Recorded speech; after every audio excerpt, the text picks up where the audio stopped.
Assalamualaikum warahmatullahi wabarakatuh. Baiklah, pada video kali ini kita akan membahas pelajaran pemrograman dasar. Pada kali ini kita akan membahas struktur kontrol percabangan untuk lanjutan yang pertemuan sebelumnya. Nah, ini untuk struktur kontrol percabangan lanjutan 1, di sini kita akan membahas percabangan if lebih dari 2 dan percabangan switch case.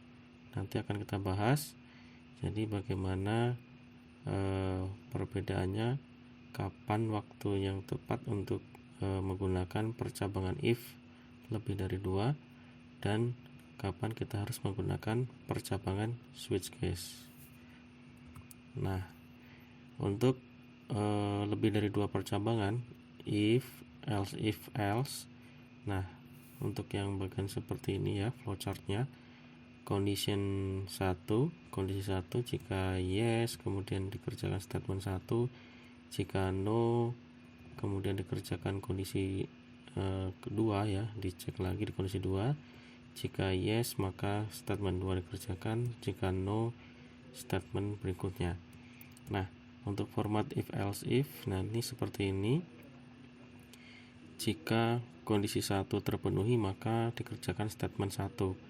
Namun apabila tidak terpenuhi maka ada else if lagi, dicek kembali di condition 2. Apabila terpenuhi maka dikerjakan statement 2. Apabila tidak terpenuhi maka dikerjakan statement 3.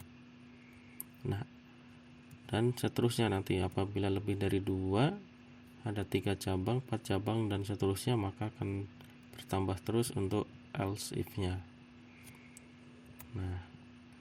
Nah, untuk studi kasus percabangan if, nah di sini ada studi kasus ya tentang pengukuran indeks massa tubuh IMT. Ini biasanya digunakan di bidang kesehatan untuk mengukur tingkat istilahnya ya massa tubuh. Di sini ada obesitas, berat badan berlebih, berat badan normal, dan juga berat badan di bawah normal. Di sini ada hitungan IMT. Jika lebih besar dari 25 atau sama dengan maka obesitas. Dan di sini ada ketentuan-ketentuannya. Nah, kemudian untuk rumus IMT di sini juga sudah diketahui. IMT sama dengan berat badan dalam kilogram dibagi tinggi badan dikali tinggi badan dalam meter. Nah, di sini menggunakan if karena di sini datanya masih dalam bentuk rentang ya, 25 ke atas, 23 sampai 24,9, 18,5 sampai 22,9, kemudian di bawah 18,5. Nah, untuk data yang seperti ini ya, untuk ketentuan seperti ini akan lebih cocok menggunakan percabangan if. Nah, nanti akan seperti ini program yang akan dibuat. Nah, contoh di sini kita masukkan tinggi, misalnya tinggi badan 1,65 meter, kemudian berat badan ya, berat badan dalam kilogram 57, maka nanti sistem akan menghasilkan program ini akan menghasilkan berat badan normal. Nah, kemudian jika diinputkan 1,65 meter, kemudian berat badan 64 kg, maka kesimpulannya di sini program akan mengeluarkan pesan berat badan berlebih. Nah, adapun kode programnya adalah seperti ini. Nah, di sini dibuat variabel tinggi, berat dan juga IMT dalam tipe data float semua karena desimal. Kemudian dibuat inputan, bisa input tinggi dan juga berat. Kemudian menghitung IMT, di sini rumusnya berat dibagi tinggi dikali tinggi. Kemudian di sini ada percabangan. Nah, di sini ada percabangan yang mengecek ya. Di sini ada condition pertama yaitu IMT lebih besar sama dengan 25. Jika iya maka akan di print obesitas. Nah, kemudian jika tidak lebih besar dari 25, maka akan dilempar ke bawahnya, else if IMT lebih besar sama dengan 23. Jika lebih besar sama dengan 3, maka akan di print berat badan berlebih. Nah, jika tidak lebih besar sama dengan 23, maka dilempar lagi ke bawahnya. Nah, di sini dicek kembali apakah lebih besar sama dengan 18,5. Jika iya, maka print berat badan normal. Namun jika IMT tidak termasuk di bagian ini, maka dilempar di bagian terakhir, yaitu berat badan di bawah normal. Nah, inilah kode program untuk studi kasus pertama. Nah, silahkan dicoba di Dev C++ masing-masing.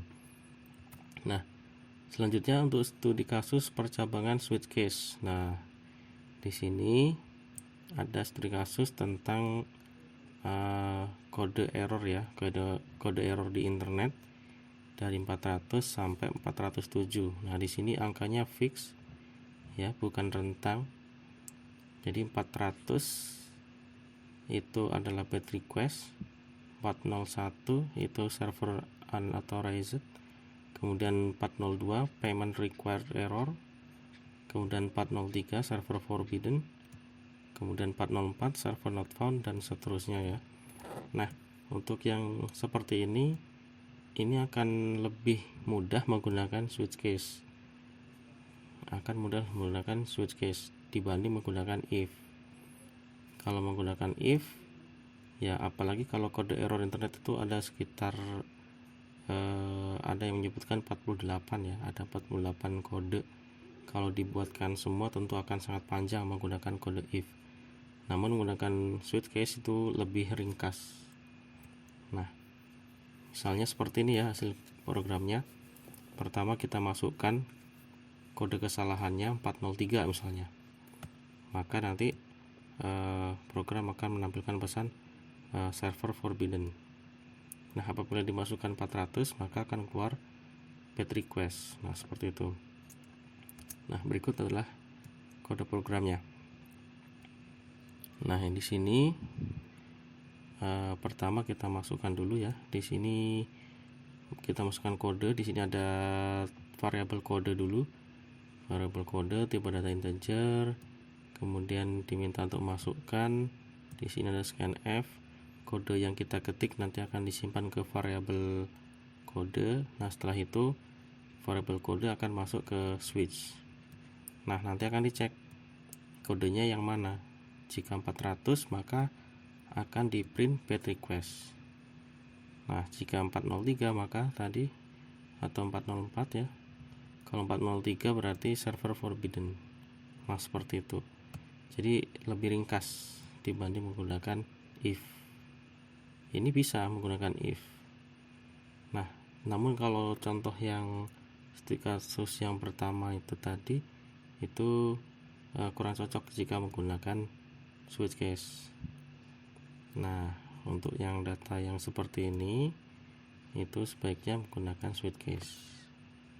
Nah, baiklah, terima kasih untuk pertemuan kita pada video ini. Semoga bermanfaat. Jangan lupa like, share, dan subscribe. Wassalamualaikum warahmatullahi wabarakatuh.